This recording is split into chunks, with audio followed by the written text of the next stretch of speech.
This is one of the biggest objections to the existence of a powerful and benevolent God. Why would God allow natural evil to take place if he is all good and all powerful? Dr. Lennox tackles this complex problem to task through the lens of Christian theology.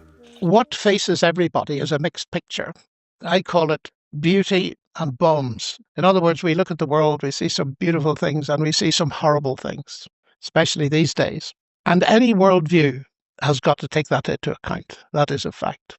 And we can argue as long as we like about theoretical side, if God is good and all powerful, why this and why that, why the other. And we never come to a satisfactory answer. So I propose another question, equally difficult, but I think it gets us a bit further. Granted that it's like that, is there any evidence anywhere that there is a God who understands it, and to such an extent that I can feel, not that I've got an answer, but that I can see there's a possibility of coming to some peace about it?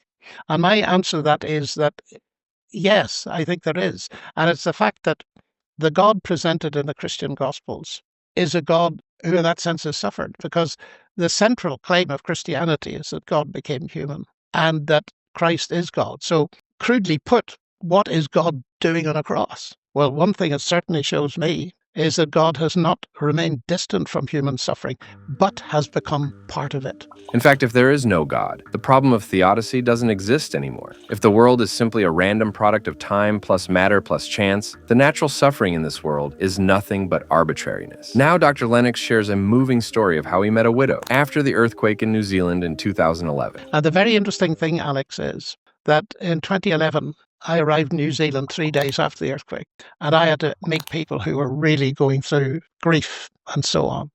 And I talked in those terms, and I'll never forget when I'd finished talking to the largest congregation this particular place has ever seen, I think. There was a little piece of paper pushed into my hand that said, I lost my husband in the earthquake.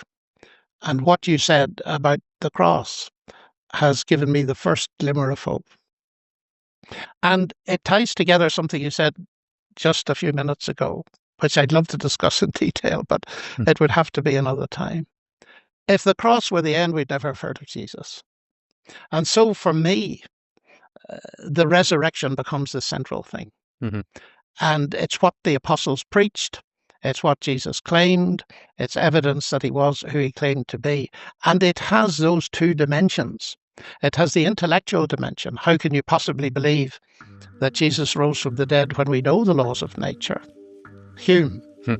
And secondly, what is the evidence in terms of personal experience of encounter with Christ who is alive? The God of Christianity has not remained distant from human suffering, but he has become part of it. And not only has this God become part of human suffering, but he has provided the solution to all of human suffering and pain through the promise of resurrection for everyone that will believe in his name.